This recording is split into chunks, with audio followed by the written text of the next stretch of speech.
अस्सलाम वालेकुम my lovely viewers, welcome to my channel. आज मैं आपके लिए इंतहाई मज़ेदार रसगुल्लों की रेसिपी लेके आई हूँ जो बहुत ही जूसी। ये आप देख सकते हैं कितने सॉफ्ट और जूसी रसगुल्ले घर पे तैयार हुए हैं। और ये रसगुल्ले मैंने सिर्फ 1 किलो दूध के साथ बनाए हैं। तो चलिए रेसिपी स्टार्ट करते हैं। बिस्मिल्लाहिर्रहमानिर्रहीम। यहाँ पे मैंने 1 किलो दूध ले लिया है फुल। ये जो मिल्क वाला क्रीमी मिल्क होता है मलाई वाला, ये वो वाला मैंने दूध ले लिया है। घर का जो आम दूध होता है ये वही गाढ़ा दूध है फुल मलाई वाला। इसको मैंने बॉईल करने के लिए रख दिया। अब यहाँ पे मैंने एक लेमन जूस ले लिया है। एक बड़ा लेमन था उसका जूस निकाल लिया। उसके अंदर हाफ कप मैं पानी डाल रही हूँ। लेमन जूस को कभी भी डायरेक्ट दूध में नहीं डालते व्यूअर्स, इसको हमेशा पानी में मिक्स करके फिर डालते हैं। अब हल्का सा मेरा दूध में साइड्स पे बबल बननी शुरू हो गई, दूध फुल गर्म हो गया। तो इसके अंदर मैंने ये थोड़ा सा लेमन और पानी का जो मिक्सचर था वो मैंने डाल दिया। और एकदम से मैं लेमन जूस नहीं डालूंगी पानी के साथ मिला हुआ, मैं थोड़ा थोड़ा करके ऐड करती जाऊंगी जब हम तक हमारा दूध फट ना जाए। ये आप देख सकते हैं थोड़ा थोड़ा करके मैं डाल रही हूँ और इसको मिक्स करती जा रही हूँ। तो बस जब तक ये दूध और पानी बिल्कुल अलग ना हो जाए आपने तब तक थोड़ा थोड़ा करके लेमन जूस डालते जाना है। और नीचे मेरी आंच जल रही है, हल्की आंच पे मैं इसको कुक कर रही हूँ। हल्की आंच पे आप ये देख सकते हैं कि जब थोड़ा थोड़ा करके मैंने लेमन और उसका पानी डाला है और ये अब इसके अंदर से दूध फटना शुरू हो गया है। ये आप देख सकते हैं इसके गुठली और दूध अलग हो जाएगा और ये पानी अलग हो जाएगा। ये आप देख सकते हैं आग मैंने यहाँ पे बंद कर दी थी और ये आप देख सकते हैं बिल्कुल परफेक्ट हमारा दूध बिल्कुल फट चुका है। अब हमने क्या करना है कि इसको पानी अलग कर देना है और इसका जो दूध है खुश्क यानी कि पनीर वो हमने अलग कर लेनी है। ये आप देख सकते हैं मैंने एक बाउल में मलमल का कपड़ा रख लिया है, उसके अंदर अब मैं ये दूध जो हमारा फट चुका है वो डाल रही हूँ। बस इसको डालने के बाद हमने अच्छे से इस पानी को निकाल लेना है ताकि वो जो खट्टा पानी है वो एक साइड पे हो जाए।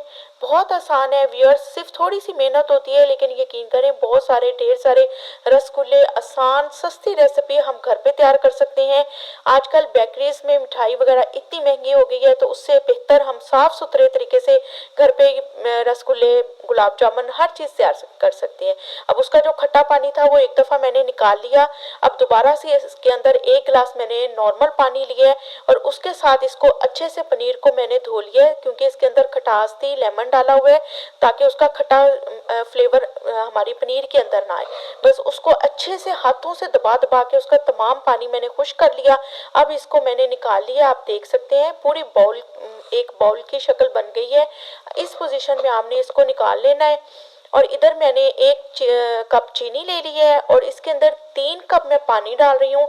इसको डालने के बाद मैंने इसको चूल्हे पे रख दिया था ताकि जितनी देर मैं रसगुल्ले तैयार करूंगी उतनी देर हमारे पानी शीरा तैयार हो जाएगा, पानी का बॉयल आ जाएगा और शीरा तैयार हो जाएगा।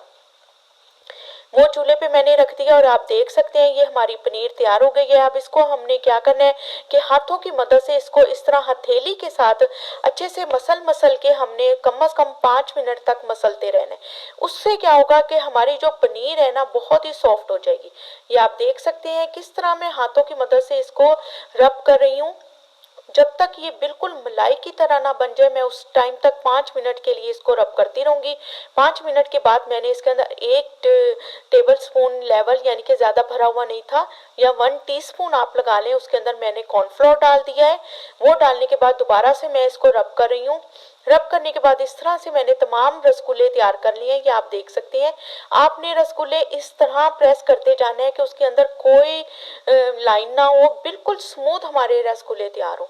तो बस पानी इधर मेरा पक गया था, शीरा तैयार हो गया। अब इसके अंदर मैंने ये रसगुल्ले डाल दिए हैं और जब मैंने रसगुल्ले इसके अंदर डाले तो मुझे फील हुआ कि रसगुल्ले पूरे ऊपर तक शीरे के अंदर डिप नहीं हो रहे थे। ये आप देख सकते हैं। तो फिर मैंने उसको छोटे सॉस पैन में ट्रांसफर कर दिया ताकि शीरा जो है बबल बन के ऊपर तक रसगुल्लों को अच्छे से कुक करे। इधर मैंने केवड़ा एसेंस ले लिया है 1 टेबल स्पून, आप इसके अंदर केवड़ा एसेंस डाल दें। इससे क्या होगा कि हमने इसके अंदर इलायची पाउडर या इलायची नहीं डाली तो केवड़ा एसेंस से बहुत ही प्यारी रसगुल्लों के अंदर खुशबू आ जाती है। 10 मिनट तक आपने रसगुल्लों को मीडियम से स्लो आंच मीडियम आंच पे आपने पकाते रहना है। और 5 मिनट के लिए मैंने इसको ढक्कन भी दे दिया था। ढक्कन देने से आप देख सकते हैं कि रसगुल्ले कितने खूब अच्छे फूल गए हैं, डबल हो गए हैं। बस 10-15 मिनट आपने मुसलसल इन रसगुल्लों को मीडियम से स्लो आंच तक पकाते रहना है। अब ये हाफ कप मैंने इसके अंदर हाफ से भी कम थोड़ा सा ठंडा पानी डाला है। ठंडा पानी डालने का मकसद क्या है? ठंडा पानी डालने से ये होगा कि हमारे रसगुल्लों के अंदर शीरा अच्छे से चला जाएगा और ये थोड़े से हैवी होके नीचे बैठ जाएंगे। और ये देख सकते हैं आप, हमारे रसगुल्ले बहुत अच्छे कुक हो रहे हैं और आहिस्ता आहिस्ता ये नीचे बैठना शुरू हो गए हैं। और फुल आंच पे हमने दरमियानी आंच पे इसको 15 मिनट कुक किया। अब ये आप देख सकते हैं कि हमारे रसगुल्ले कितने खूबसूरत तैयार हो गए हैं, शीरा भी और ये नीचे भी बैठ गए हैं, जिसकी मतलब ये है कि ये रसगुल्ले बिल्कुल परफेक्ट अंदर तक गल चुके हैं। तो बस इसको मैं बाउल में निकाल के कम से कम 6 से 8 घंटों के लिए इसको शीरे में छोड़ दें। ये आप देख सकते हैं कि शीरा किस तरह इसके अंदर जज्ब हो गया। तो जी व्यूअर्स, आपको मेरी रेसिपी अच्छी लग रही है तो प्लीज़ मेरे चैनल को लाइक करें, सब्सक्राइब करें एंड शेयर करें मेरी वीडियो को। अल्लाह हाफिज़ व्यूअर्स।